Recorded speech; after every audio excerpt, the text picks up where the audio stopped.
screaming. One of my fact that we want you to say. All right. Oh my God.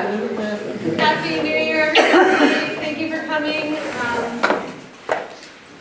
We're just going to start with introductions like always. I'm Allie, and I'm the chair of the CCAC, and I live here in Springs. Sean Bird, CCAC, and live off of St. George. I'm with CCAC and live off of John Day. I'm Valerie Long, also in the CCAC, and I live in Old Trail. David Mitchell on CCAC at Fairfield. Steve Phillips, CCAC, Highlands. John Keenan, CCAC, and in the basement. Doug Bates, up on Whitehall Road. Constance Procures of Western Ridge. Mike Kunkel, Quarry Farm. Brian Day, Emerald Ridge. Andrew Knuppel, neighborhood planner, Albemarle County. Do you want to start? Say your name and your neighborhood, or general. Teresa Korea, Trio. Todd Johnson, West Hall. Tim Tolson, Emerald Ridge. Ray Grant, Old Trail. Bill Spicuzza, Western Ridge. Jack Roberts, Old Trail. Will Jackson, I live out in Ivy, but I'm a student of WAS. Terry Yamato, I'm here for the Crozet Trails crew, and I live in the Highlands. Jim Duncan, Crozet. And Mike Marshall and Crozet Gazette. Lisa Martin, Crozet Gazette. All right. I sent the minutes a few minutes ago. I reviewed them and moved their adoption. Second. I got him too. Everybody agree that we can approve the minutes? Aye. Okay. All right, well, we've got the Andrew show tonight.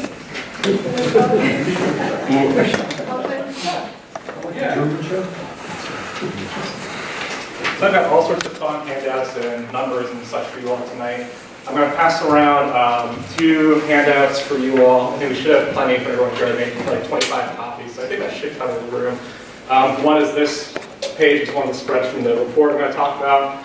There's another one that has some supplemental estimates we put together for Crozet and some other demographic info. So I'm going to take them, if we just pass them around the room, that would be wonderful. I'll just help you provide a little handouts to go along with the PowerPoint that I have for you all tonight. Just because there's a lot of data in this, and that might help kind of clear up some of the numbers and what we're looking at with all of this. My plan for tonight is going to start with a little bit of demographic information first. This is mostly from the Census Bureau. There's been a lot of interest, I think, in some of this recently about something we've heard about. Some of the first few workshops is about diversity in Crozet, understanding who lives here. This is something we also heard when we provided an update to the Board of Supervisors in December. There was some interest in helping kind of expand the diversity in the process and make sure folks are represented. So let's have a little bit of background info on kind of the current demographic composition of Crozet's residents. So I'll just start off by saying that I try to do this to provide kind of an overview of the past 20 years. So the Census Bureau provides every 10 years there's the decennial census. That was in 2000, it's in 2010, and it'll come up in a couple months in 2020. So please, if you care about having accurate information, it's a complete count. The census counts every single person in the United States. At least they do their best to, so complete count's really important. Please fill out everything truthfully, accurately, and encourage everyone else around you to do the same. It's a really important information source for us. The numbers that I have tonight reflect the Crozet census designated place. The numbers of that changed a little bit over time. And the most recent numbers we have, because it's been almost 10 years since the last census, are from a sample, maybe called the American Community Survey. So it's not 100% count, it's kind of, there's a phone sample of other methods of going into it. It's an estimate of who lives here. So there's a little bit more variability here. It's not necessarily as accurate, but it's the best thing we have. And hopefully in 2020 we can kind of recalibrate that. We know this year because obviously Crozet has changed quite a lot in the past 10 years. So briefly to start off, I have Andrew, may I just jump in? All these numbers refer to the growth area of Crozet. Is that the definition of what we're talking about? More or less. The census designated place roughly lines up with the growth area, so this does not include the areas outside. I think it's expanded a little bit between 2000 and 2010, but it pretty closely approximates the current development area boundaries. So it's not a perfect analog. We don't have, a way to count. The Census Bureau's geographies and our comp plans are not perfectly aligned. So this is an approximation really to show this really broadly, proportionally what the community looks like. And how Are you comfortable that your census designated place does include all of the growth area? I believe now it includes almost all that. I think there might be a slight chunk along the southern border of the in there. I need to check on that. But it fairly closely approximates the growth area. And again, I think that this is really just to help approximate, generally who lives in Crozet rather than an exact count. We don't know that. But so I'll briefly just walk through a couple of things. Median age is kind of an indicator again, the age of our demographic. When you hear a lot about Crozet, being a very family-friendly place, and there's a little bit of evidence to show that. We're seeing a slight increase over time of the proportion of residents under the age of 18, but also the proportion of residents over the age of 65 as well. So Crozet is getting older and it's getting younger, proportionally. So not a whole lot we can say there. But again, I think that we can speculate on the cost of that, be it there's an attractive place to raise a family, the quality of the schools in the area, the community, but also an attractive place to retire as well. And again, throughout the nation, we're seeing generally the United States is aging. The baby boomer generation is a large chunk of our population aging. So I think this is pretty consistent with what we're seeing nationally, and again, we'll see in the 2020 census how this all pans out. But I think that's pretty consistent with what we know. It's a little bit of race and ethnicity information, so I think Crozet is becoming slightly more white. Is also growing substantially as well.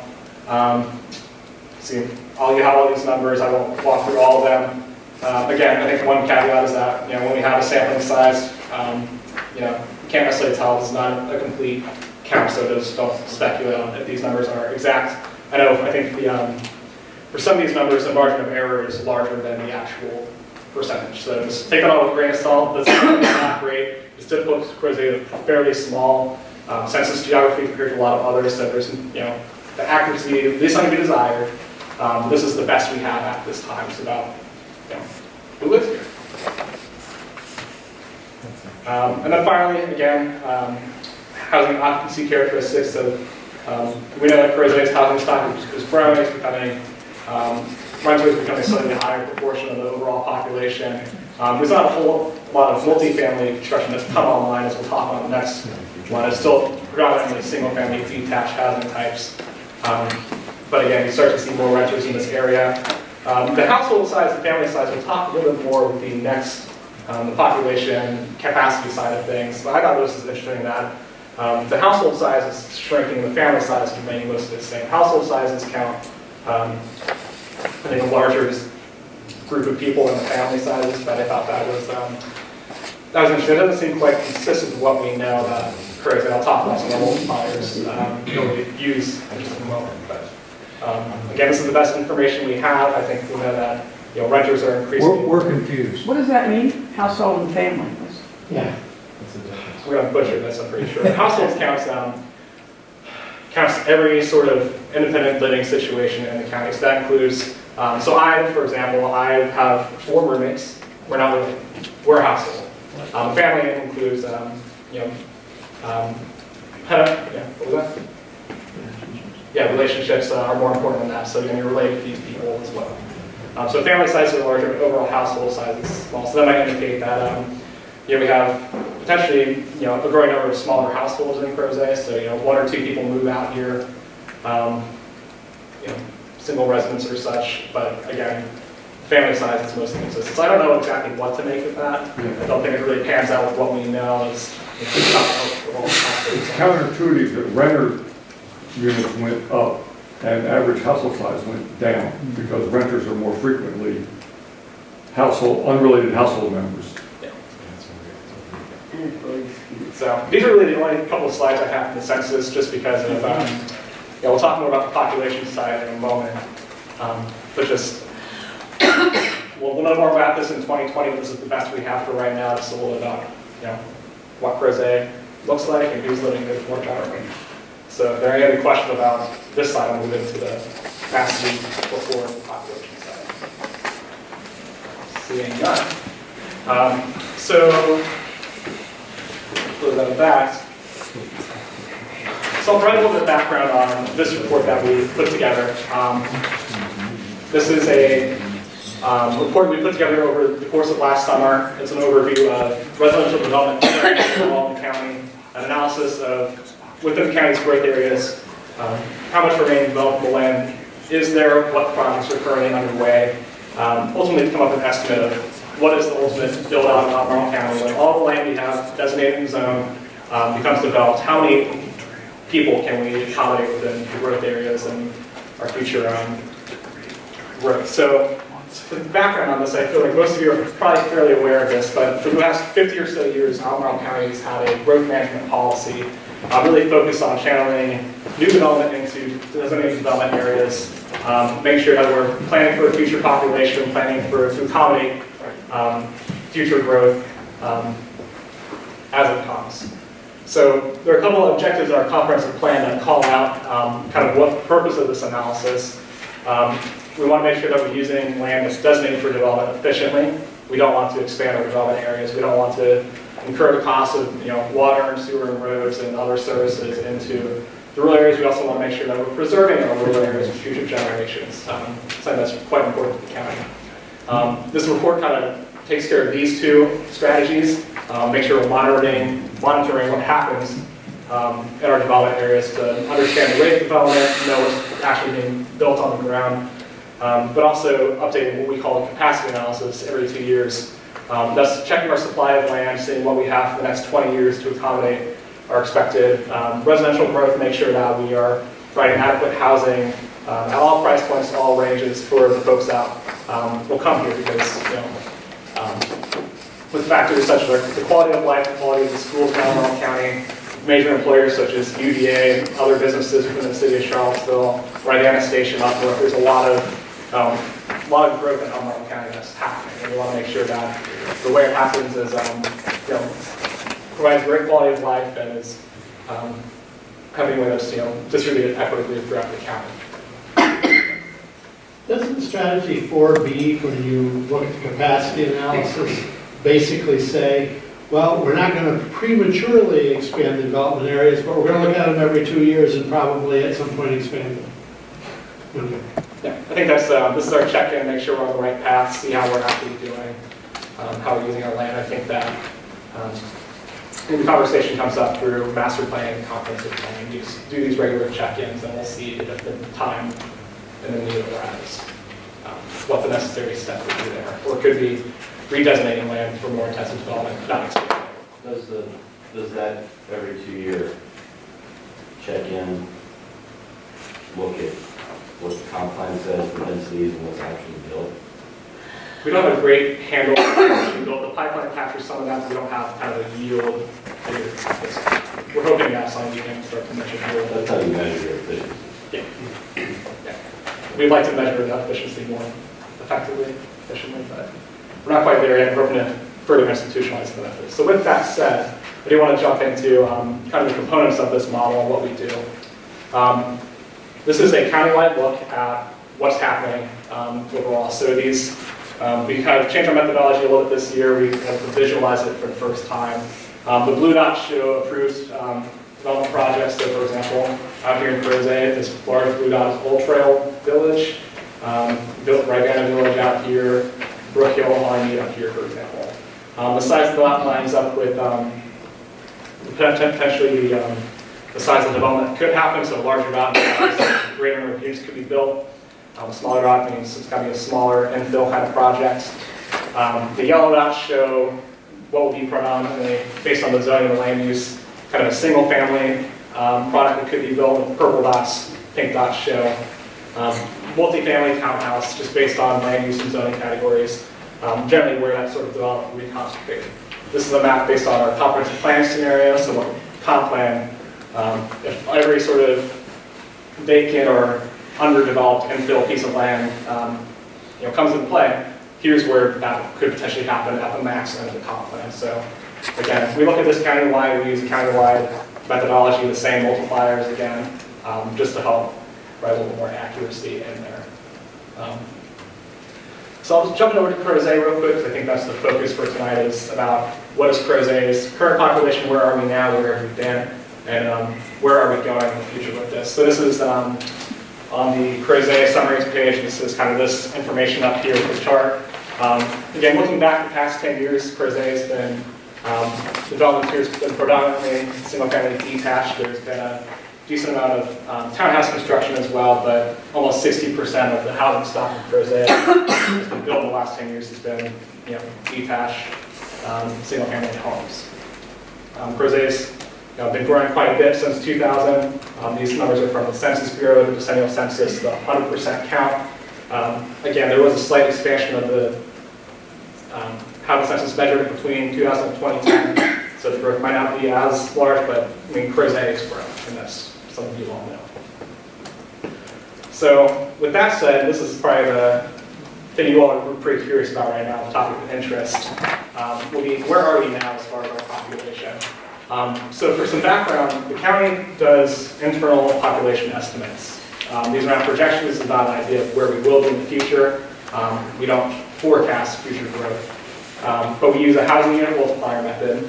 We count the number of houses that are currently there, what types of houses they are, and we use a multiplier based on how many people we think live in each house to come up with the overall population estimate. It's only as good as the information we have. We derive our multipliers from the American Community Survey, and we did one from the Crozet Community Survey based on the information we had available there.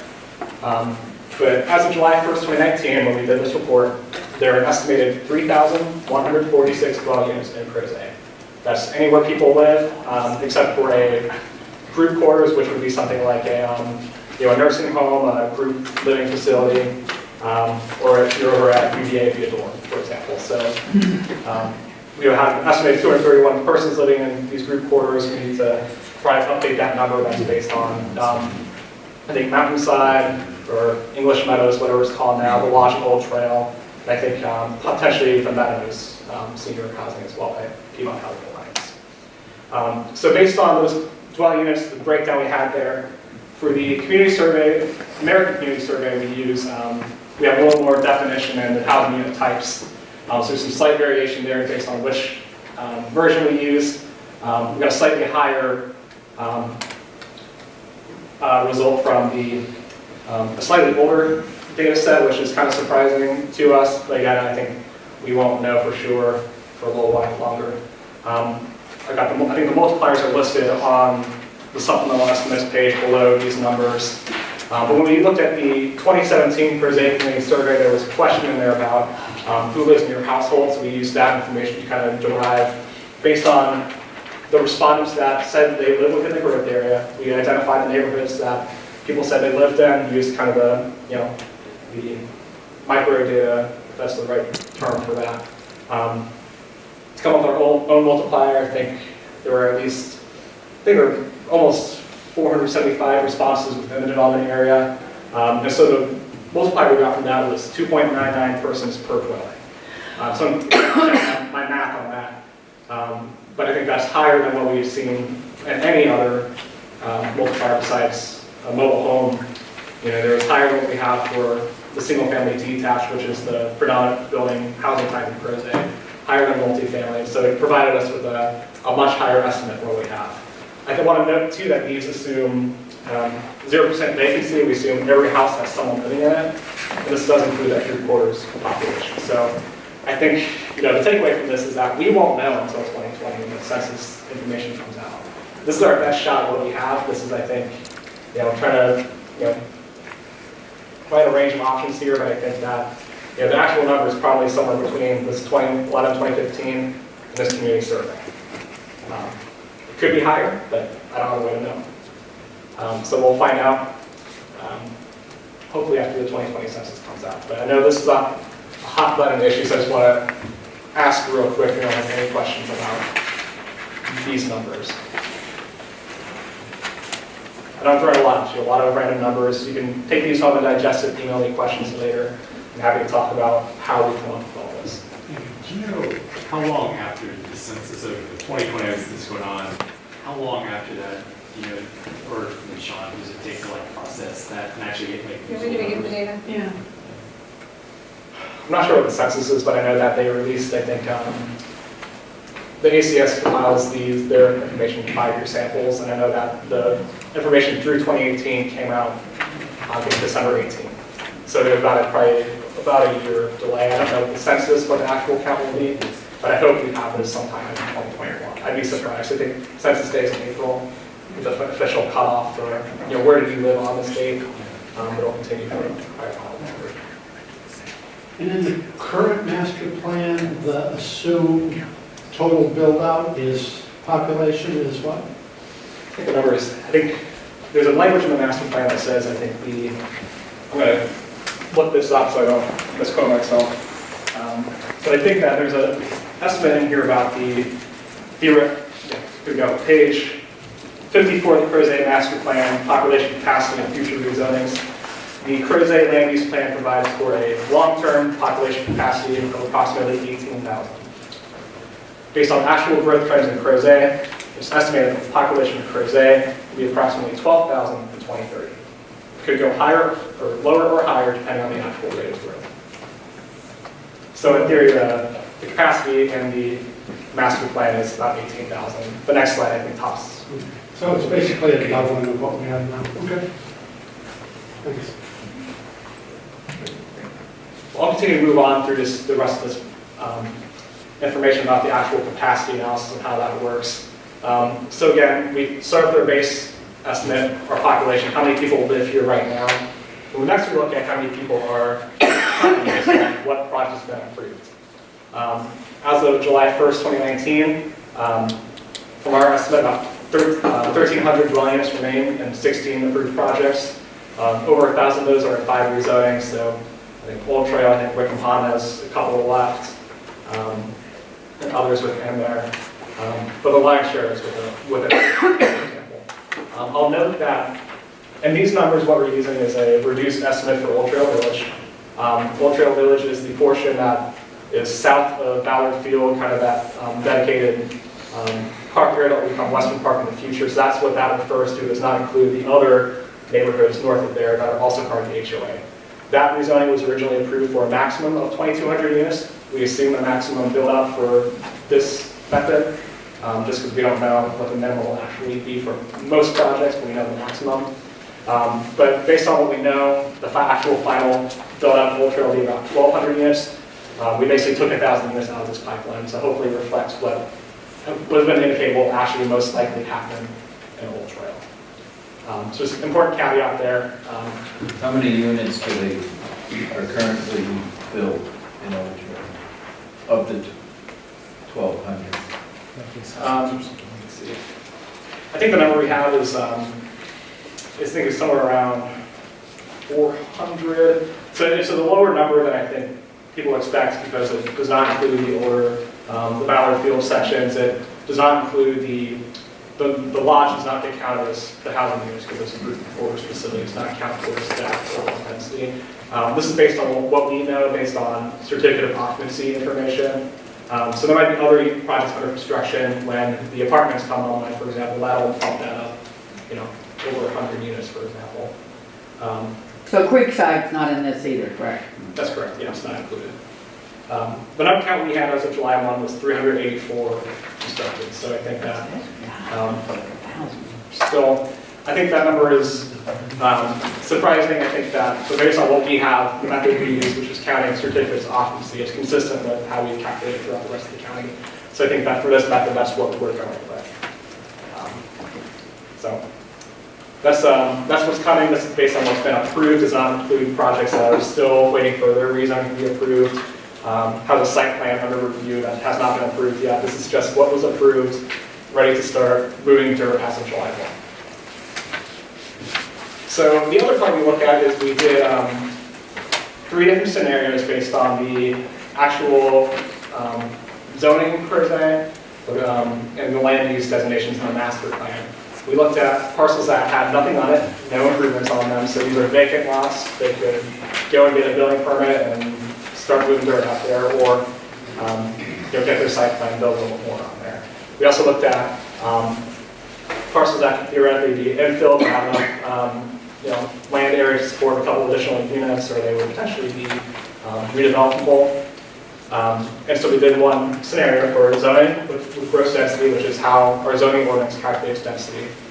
These bubbles show the maximum high end of that if they get a density, but if they get all their bonuses.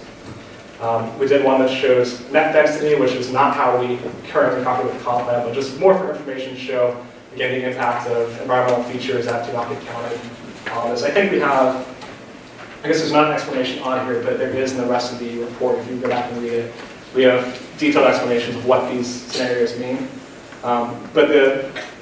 Basically what this means is that based on the current zoning in Crozet, the land that's vacant, land that's pretty infill, we could build, in theory, all theoretical, somewhere between an additional 738 to 1,161 dwelling units could be built on vacant land or infill under the current zoning in Crozet. So it's like that. Sink in for a little bit. This map shows a little bit of where that would be. Some of the bubbles look a little bit weird if there are a lot of, something we see a lot in Crozet is that there are a lot of older vacant parcels that may have been subdivided off for speculative reasons back before we had zoning or subdivision codes. So these they've been there for 80 years, no one's built on them. It's just part of someone's backyard, but in theory, in our GIS, it could, someone could go get a building permit and build something out there. So that's why you see a lot of some of these clusters over here for all of that. I want to say that for the potential attached and multifamily, that's anything with an R6 zoning designation or more intense, so that includes commercial zoning areas that could have up to R15 zoning with a special use permit. So that's why you see a little bit of commercial zone properties have the full pink on them. Some R6 stuff up here, mostly. So all three of these colors feed into that 738 or 1,161. These two colors do, separate from the pipeline. Not Yeah, so these two colors, that's where this additional development could happen.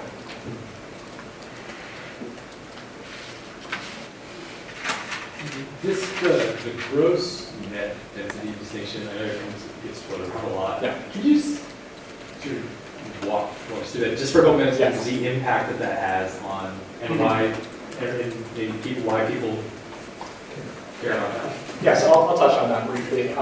So I should have explained that earlier, but so our zoning ordinance works for our residential categories based on a density calculation. It's the different districts, the different colors on the map are associated with a certain density in terms of dwelling units, which are houses per acre. So the lowest residential development zoning district in our development areas is R1 residential. That's 1 unit per acre at its base, and up to, I think, 2 if they get a bonus for something like saving trees or so on. It goes up to R15, which is 15 units per acre, so that's more of an apartment, multifamily sort of development pattern. And now R15 is 15 to 20 on this high end. If they get a bonus, again, for dedicating land to the county, saving trees, and basically incorporating other quality design elements, they can get a bonus and get a little bit in return for that. So the gross density only looks at, we calculate this based on the size of the parcel, the individual lot of land that is being developed. So if you have a 1 acre piece of land and you zone for R15, at the low end you could develop 15 units per acre, 15 units on that piece of land. At the high end you get a bonus if you do 20 on there. And so on. So gross density counts the entire acreage of the parcel, even if most of it's within an environmental feature. The net density comes out of, we know that we want to preserve environmental features like stream buffers, floodplains. We do not allow building of floodplains for obvious health and safety reasons. And we also don't want to disturb sensitive slope areas. We basically, those 3 factors of floodplains, slopes, and stream buffers are these areas we don't want to disturb because they're environmentally sensitive. They provide important ecological benefits. They help prevent sedimentation. They help keep our drinking water clean. And so a net density calculation takes out those areas on a parcel that are within those sensitive features. So that's important in Crozet because you might be able to see some of these streams on this map. But you have Lickpool Creek being a pretty significant area. So there's a lot of kind of floodplain down along this area, creeping up along its kind of fingers. I think Palace Creek up here, down has a significant amount of floodplain. Other stream buffers along other streams in the area. So, and again, along these kind of stream valleys are other slopes and stuff as well. So in Crozet, it's a little bit more pronounced in some areas because of, again, the topography of Crozet. So that, I was just looking, it looks like it's somewhere between 29 and 25% loss of units between gross and net. Just looking at the numbers here. So you're just assuming 25% of the land for all intents and purposes can't be used? We don't use a gross percentage. We actually use GIS, Geographic Information System software. So we have mapped out all the stream buffers, all the slopes. So we actually are able to, based on what's actually on the site, get an estimate. Okay, that another point is, you calculated based on actual. Based on what's actually there. 25-ish% loss.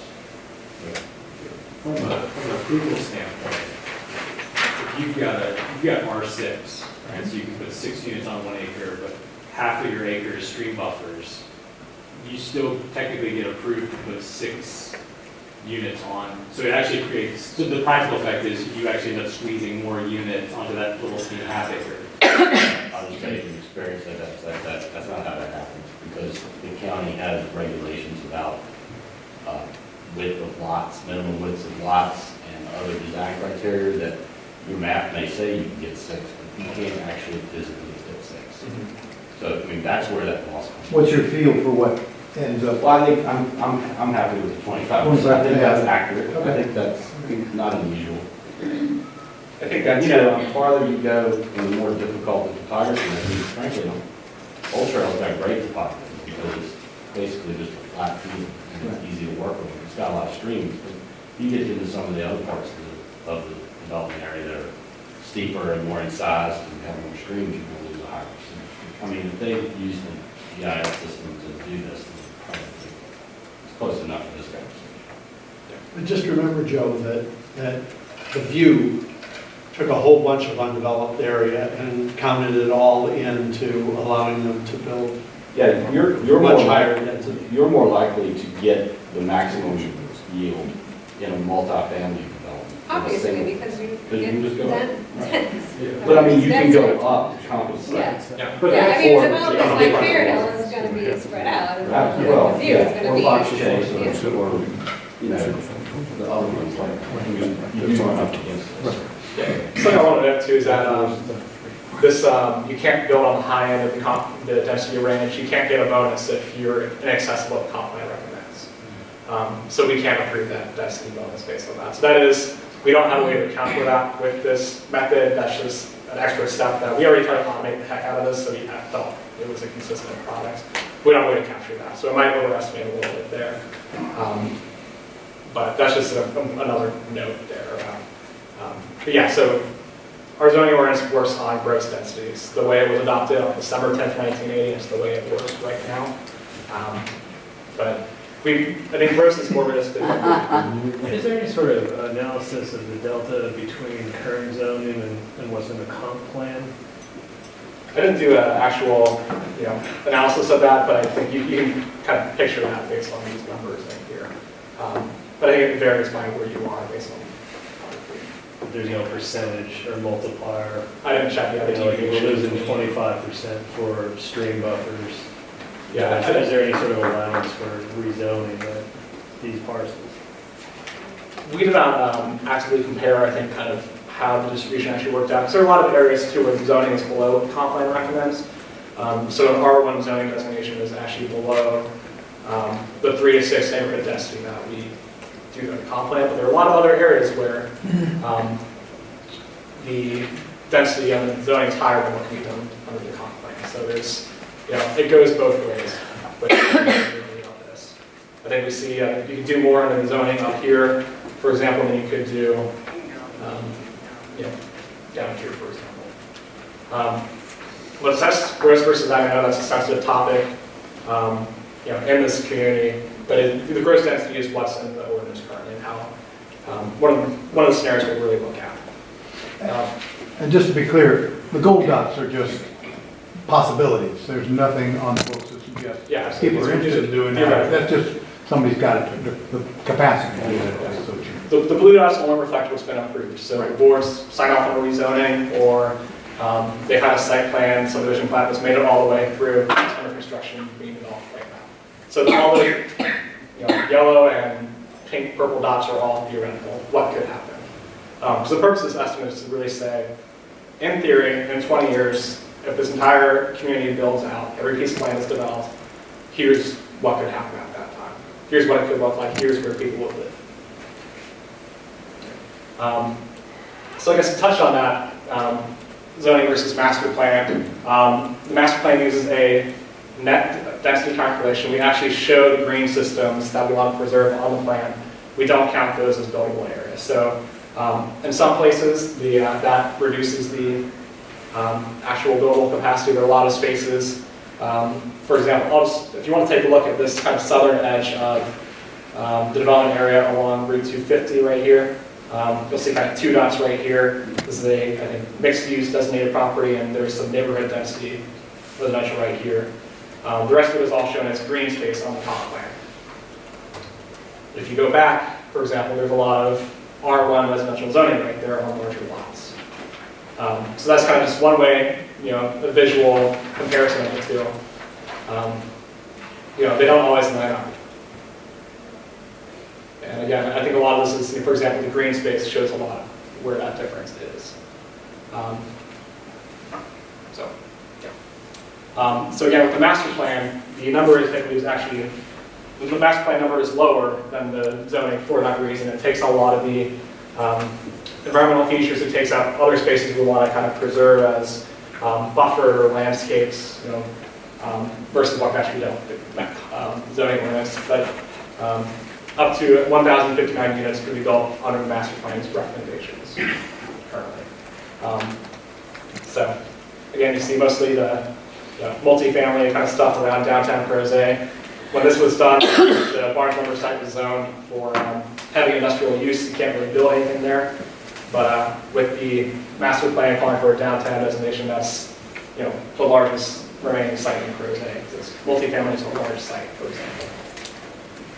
So these two numbers feed into such estimates we put together for what the ultimate build out of Crozet looks like. We put together two estimates based on two sets based on which population number you want to use. Recognizing there's quite a bit of variance between what we do countywide with the American Community Survey and what we saw with the Crozet Community Survey, that number. So based on which number you want, the current population right now being lower end 8,300, almost 9,700.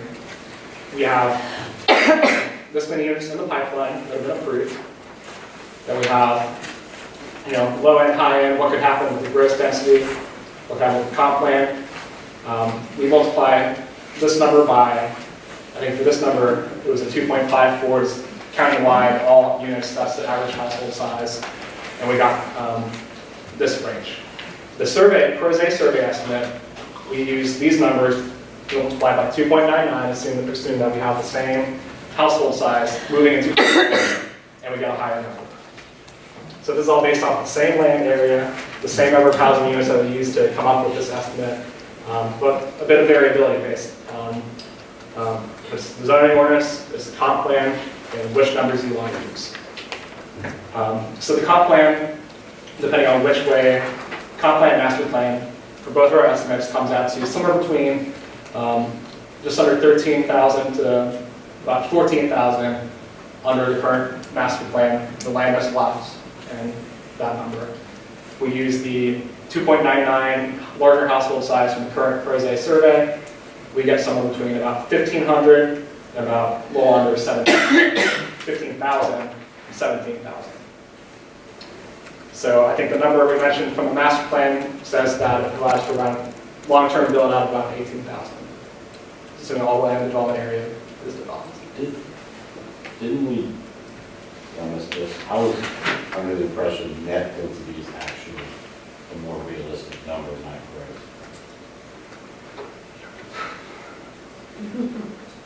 Isn't that what I Whether they heard? build by, develop it by right or Well, no, pursuant to well, rezone. the gross is just putting the color on. The net is looking at the physical features of the streams in there that do take away from the actual density. So I mean, unless the county's going to get rid of stream buffers and clear the slopes, that'll never happen. Isn't net the number you should be adding to get realistic? I think they're both ways. I think that as you, Which is about 1,000 left. and yeah, realistic the number is probably somewhere in the middle of all these, because I think that with the gross density, for a multifamily project where you don't have lot front requirements, we don't have the access, it's probably easier to cluster these if there is a significant difference between the gross versus net density range. But I think realistically, if you're trying to find ways to fit this on the site, again, this does use every little sliver of developable area in this calculation. Portions of it might not actually be accessed. So I mean, it could be somewhere in there. They can develop up to the gross density, but it might be somewhere in between. So. And there's also just the reality that a lot of these smaller dots you got are not, people aren't going to sell them. Yeah. I mean, some people do. Yeah, absolutely. Yeah, but the private sector developers drive what happens, and if you don't want to sell your land develop it, then you don't have to. A lot of the dots are what, look like they're the 11 to 50 size, which would be, a lot. A lot is too. It's hard to sell. Yes, I think And there's not necessarily a timeline on your final numbers there. I mean, this could be decades away. it's all driven by the market and market activity, so I don't. But, all right, but go back to that other slide. So if you boil all this down, roughly, if everything gets built out, we're looking at a population of Crozet growth area around 13,000, 14,000 people. If you're looking at what That'd be the best guess, yeah. 13 to 17. Well, look, because of these factors, but just for the sake of argument, 13,000, 14,000 people, and we have about 8 or 9 now. So we're talking another 5,000 people, or about 50% growth, potentially, in the growth area. in theory. Okay. I think too, about the site feasibility, I think too, one thing you kind of mentioned is, I think that the size of the parcels that are left in the development area are smaller than what we've had in the past too. So again, that poses the obstacles for site development costs, to actually service that land as well. You can't put as many units on, it's hard to finance that. I know we have some developer representatives in the room, but with smaller parcels with infill, it becomes more expensive, more difficult to actually infill. I think we're, don't quote me on this, but I think we're past a lot of the large projects at this point, because there's just not a lot of large parcels left in the development area to be developed.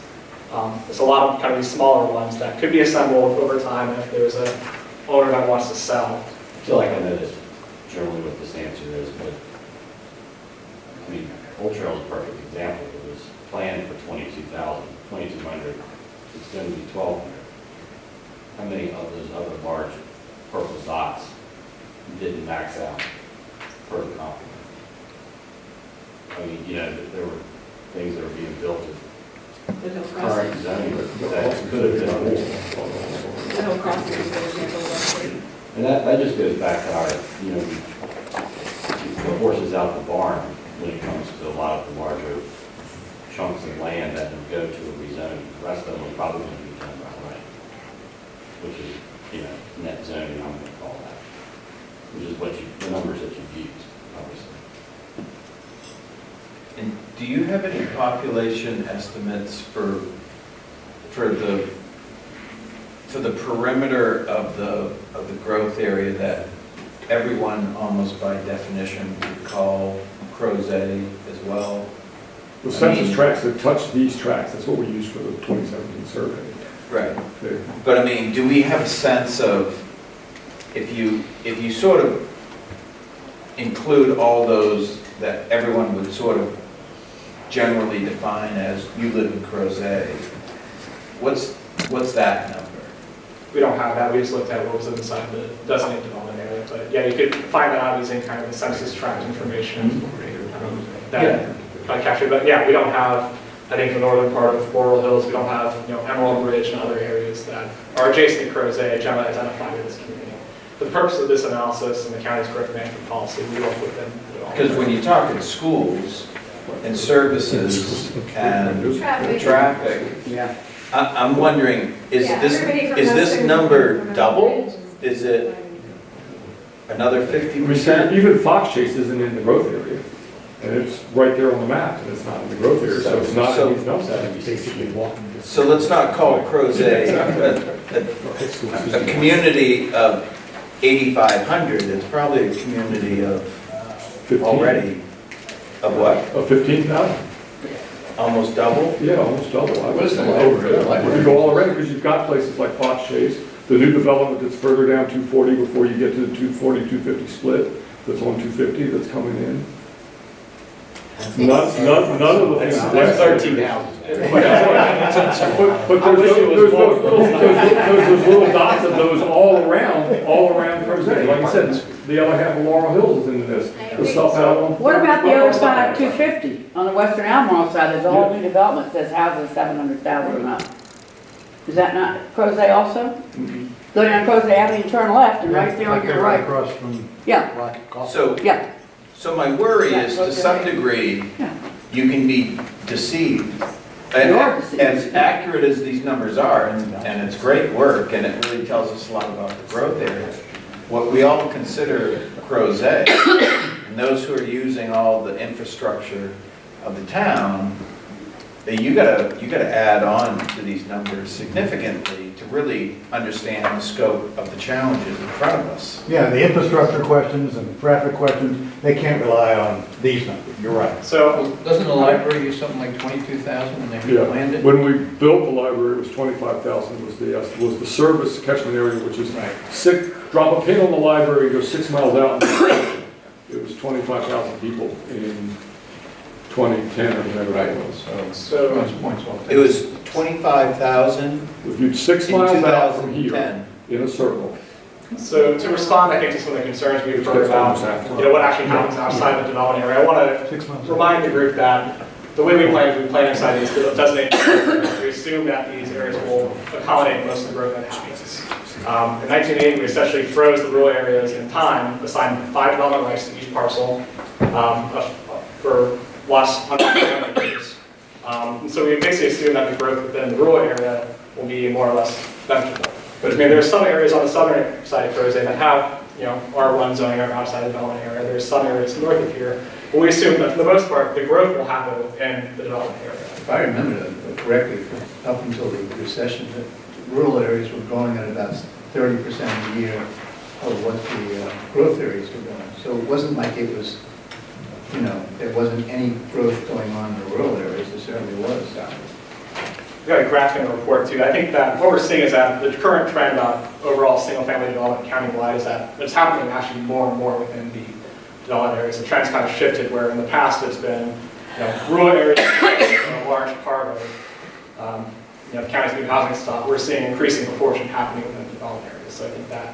Well, it can't turn like that. It takes time for those processes to go. I don't want to jump ahead, but the purpose of this is this 2-year check-in about whether our growth area is sufficient, right?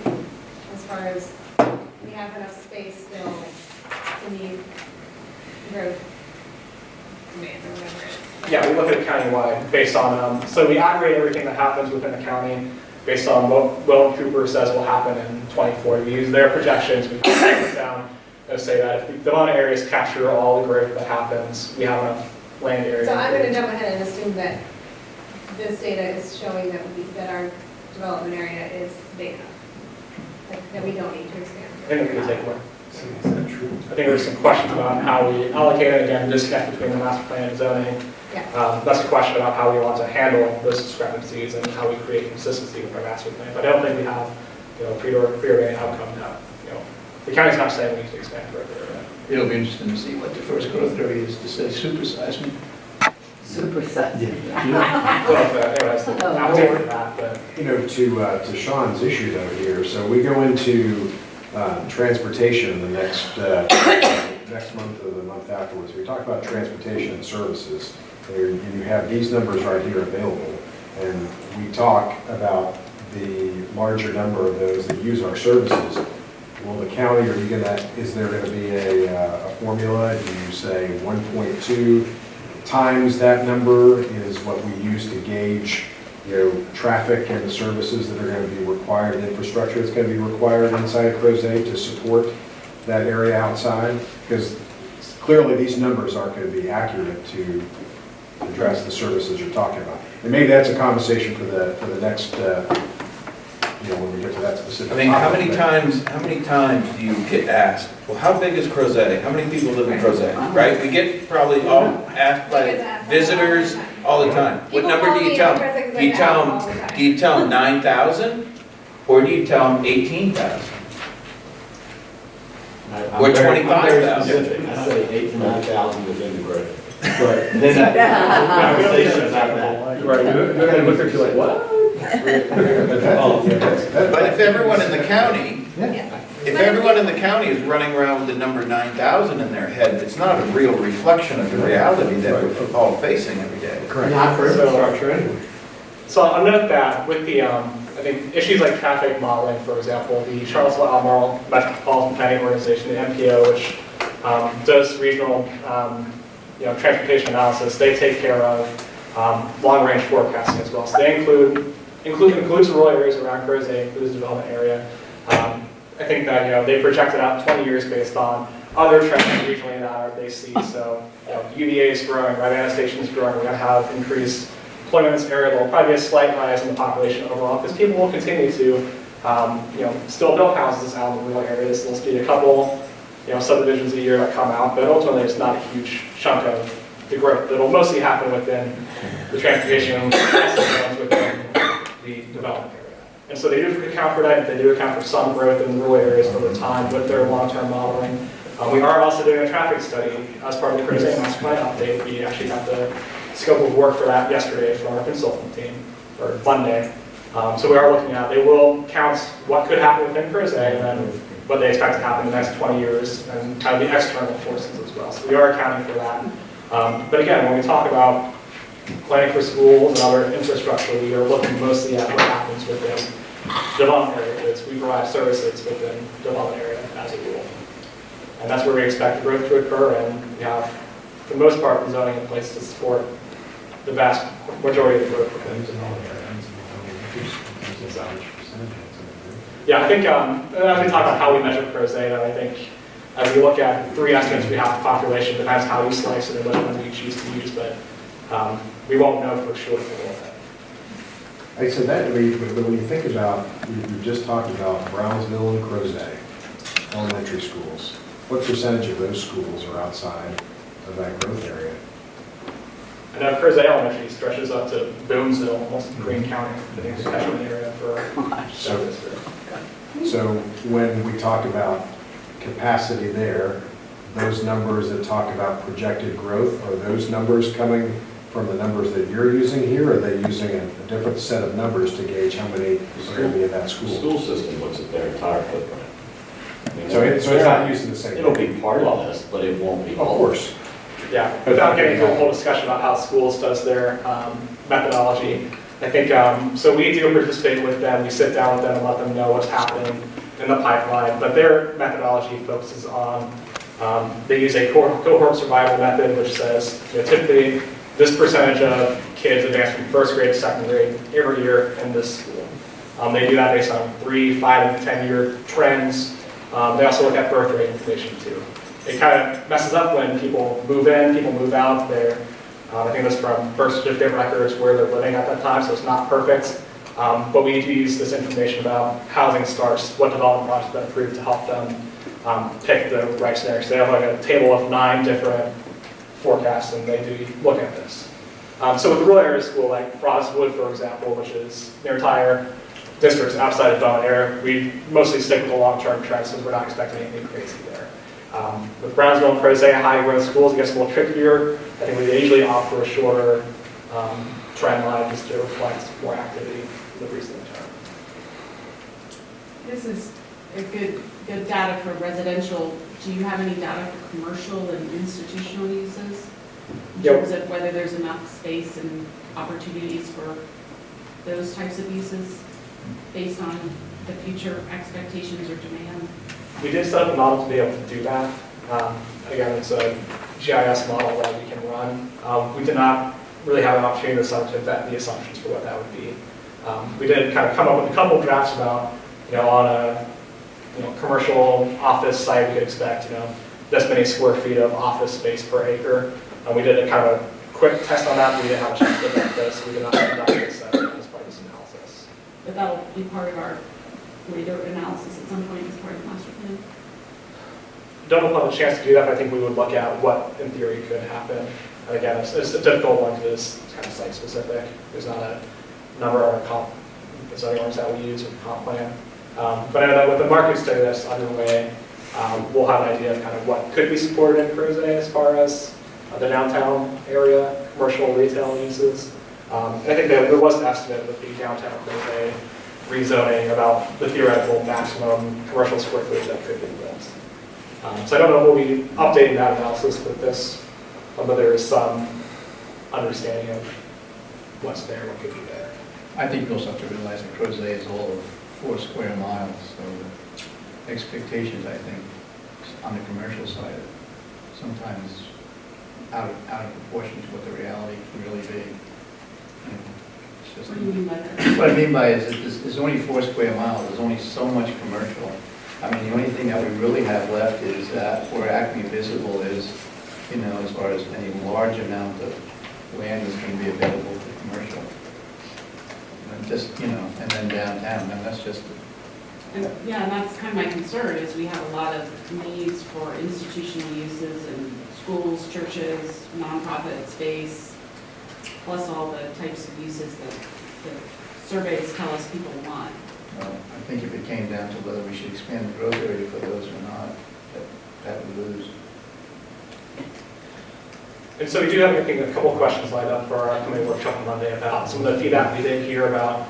We heard interest in these types of uses. Would that be appropriate in this area? That might be a redesignation of certain properties or a discussion about. I think what Valerie's trying to get at least I would look at it this way, Crozet is a veteran community.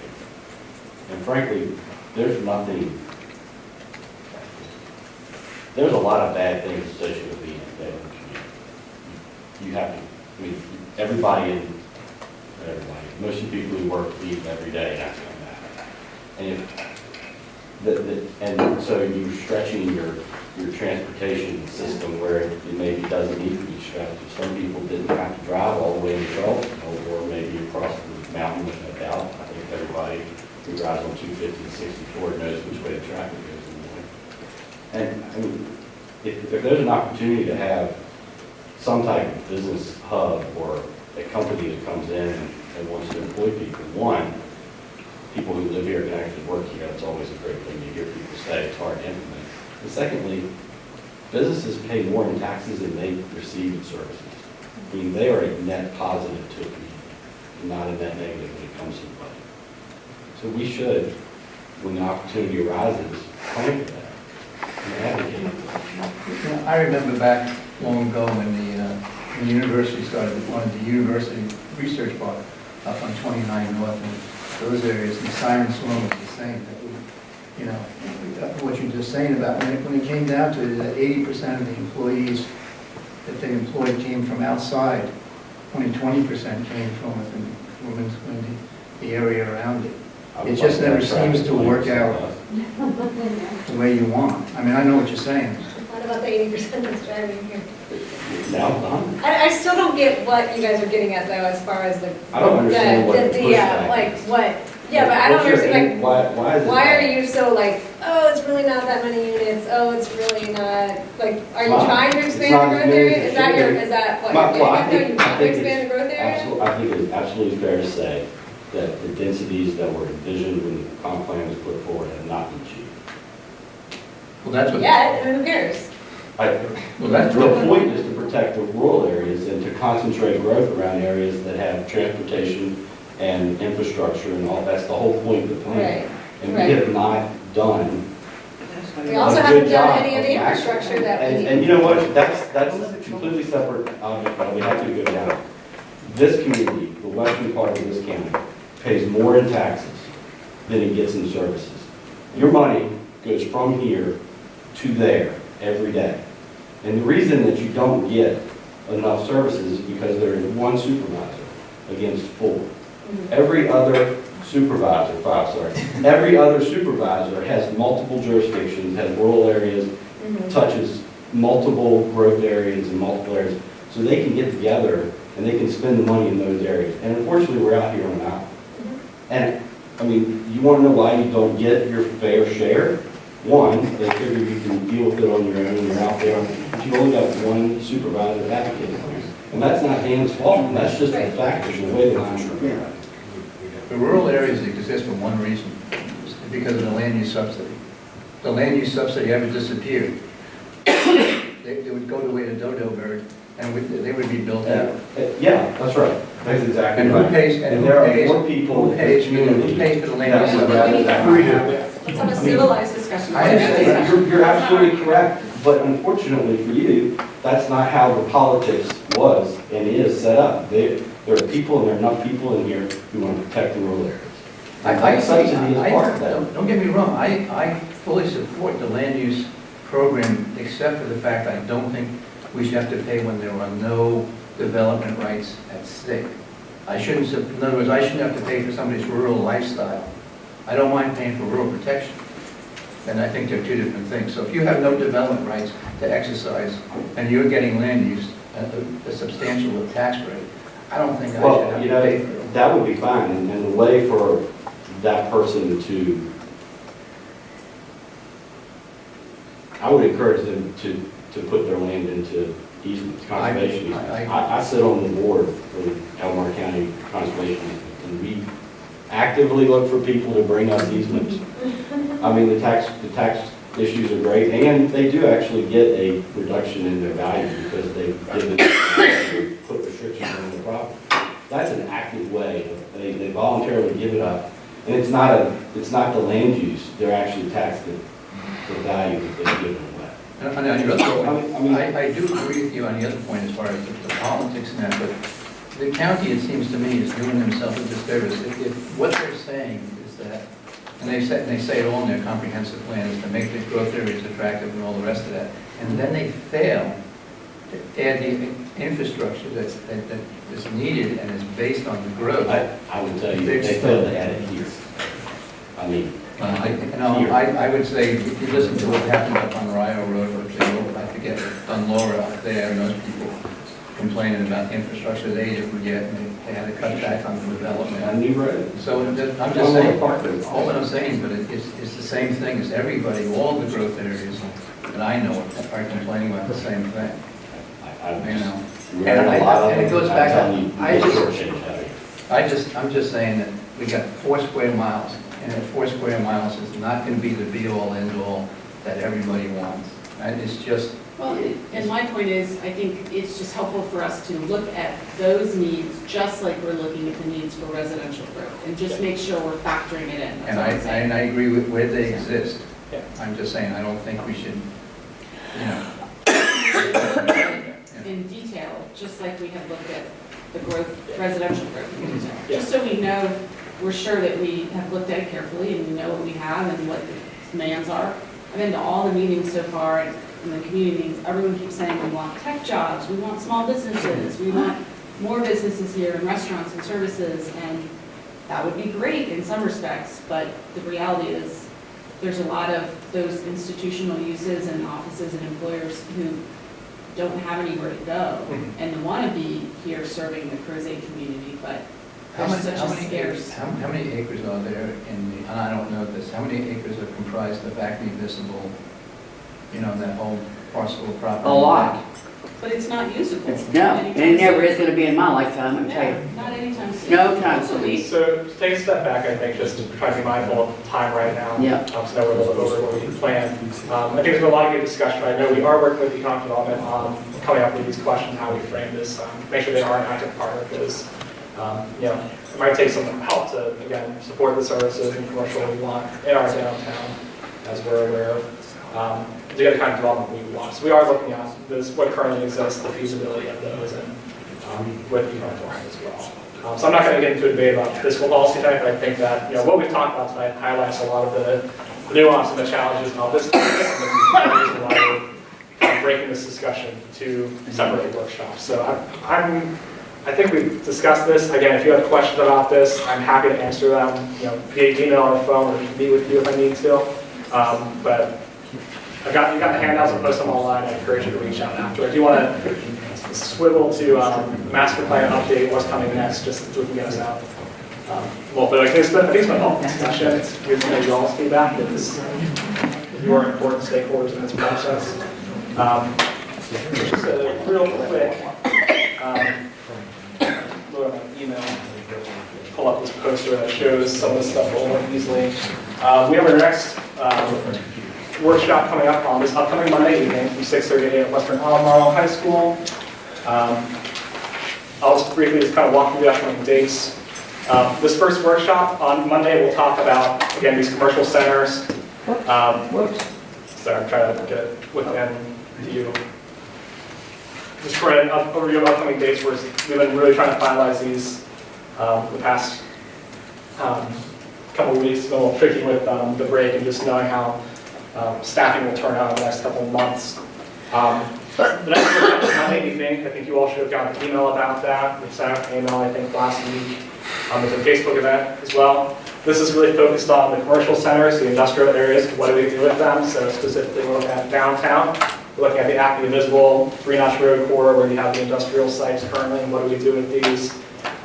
What does this look like in the future? We are looking at the other kind of main commercial areas within Crozet, Old Trail, and Clover Lawn, assessing kind of how they function compared to downtown, how are they different, how we connect them and plan for them in the future, and the 250 rural area edges as well. Getting a little more definition on what those edges are supposed to look like in the future, because I think that we've identified there's not clarity on that right now. So it's a pretty substantive workshop. I think we have a lot we need to get through. We're going to do a pretty quick presentation up front. We'll have lots of time for facilitated discussion. We'll stick with the group. Hopefully everyone will have a better understanding of these topics, because there's a lot of nuance to these issues, and lots of chance for hopefully dialogue and discussion about this. That's Monday evening, Western Albemarle High School. Please, if you're able to post up some flyers, we have about 15 copies, I think. Please help get the word out. There's a Facebook event. Share with your HOA, share with a friend. This is a really important conversation in this community, and we need to make sure folks are at the table, they understand what's in the plan. Because if we come up with a plan in a vacuum and no one knows what's in it, and the community doesn't actually understand or support it, that doesn't set us up well in the future. So please help turn folks out for this. I'm going to pass around flyers. Take one. Please post it. That's some of the upcoming dates as well. The other workshops we have planned, we are kind of extending the timeline through June. I'll explain why in a moment. We're breaking character and land use into 2 workshops, that focusing on the downtown commercial areas next week, taking a couple weeks off, coming back to talk about housing and residential land use, again, that population question. There's a lot of layers in that conversation on affordable workforce housing, land use designations, infill, historic preservation as well. That'll kind of be broken out by kind of geographic areas like what we did, I think, in May when we reviewed the topics. And so that'll be a good chance to kind of dig in, look at what's left in these areas, how do they connect, and how what the proper use for them. In the month of March, we're going to take a couple weeks off from this. Well, not really taking time off, we're switching to kind of a focus group conversation. This is a good chance for us as staff to dig in a little more. We're doing a focus group talking about affordable workforce senior housing the end of February, architecture and historic preservation discussion in March as well, responding to some of the concerns we've heard about, for example, downtown design guidelines, St. George Avenue, the historic district. Is there a way to actually kind of put teeth into those regulations? Because currently all of our preservation is honorary. And also allow some time for some more consultant work to get caught up and be back. So staff, we just doing some internal work. We'll probably be hopefully fleshing out the rest of the land use guidance during that time. And we'll come back in April for the last few workshops about connectivity. Hopefully, again, we'll have traffic study information to feed into this land use so we can talk about how we accommodate these things. Conservation, parks and green systems, and then we'll wrap up the end of June with bring back everything we've done, here's kind of the draft plan. We'll talk about project prioritization, what needs to happen first from there. So it's a slight extension of the timeline we talked about earlier, but I think this provides, we want to make sure as staff that we have the resources and we're approaching these topics in a way that is sensitive to their complexity. I think talking about downtown redevelopment, talking about how we work with the brownfield industrial site, talking about of a long-term population of Crozet. These all are topics that need some time, there's a lot of nuance to them, and I think that we feel it's important that we do it in a way that is open to you all as many ways as possible, and that the community understands what's in the plan. So, the other two folks that didn't mention, we have our consultant working on a market study coming at the end of January. Has some correspondence today finalizing the dates and times for that. But these focus groups will kind of be about, they'll be open to the public, everyone's welcome to attend, but I think really trying to target advice towards, for example, business owners, property owners, and so on, just to help understand what it will take to get downtown moving, support the work that Downtown Crozet Initiative is doing.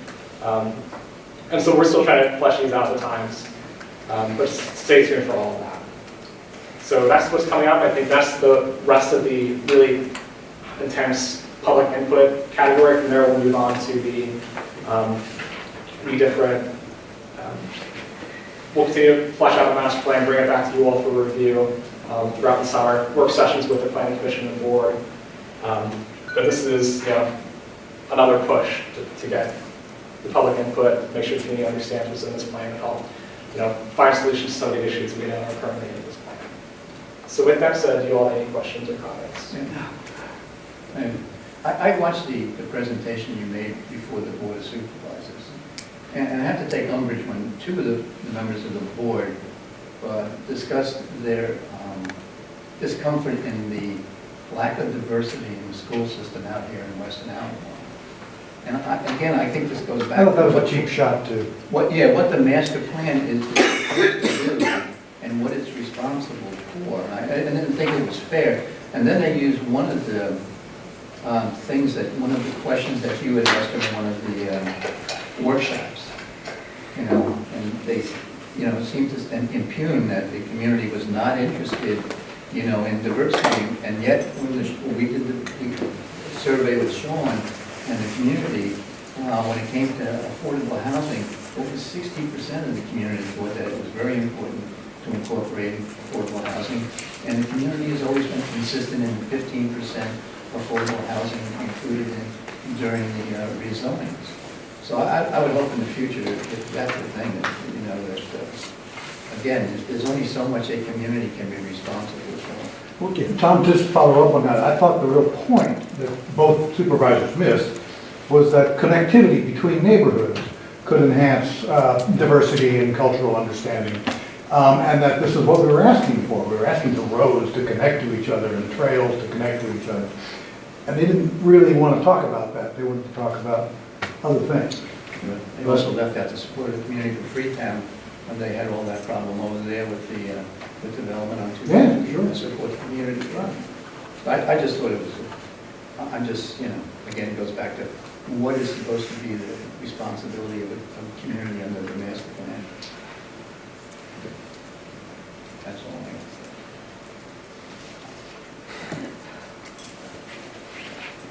say. So that's something coming up. So hopefully have these dates set up soon and updated. Again, it's been kind of a moving target, just trying to get the dates all finalized, knowing staffing, availability, and trying to find times and locations that work for everyone as well.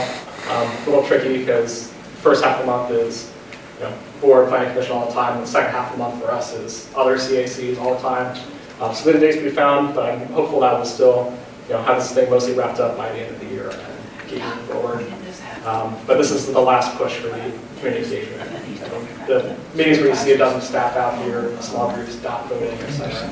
That's what this rest of that. So, if there are no other questions, please help spread the word. Help make sure we have folks at the table for this conversation.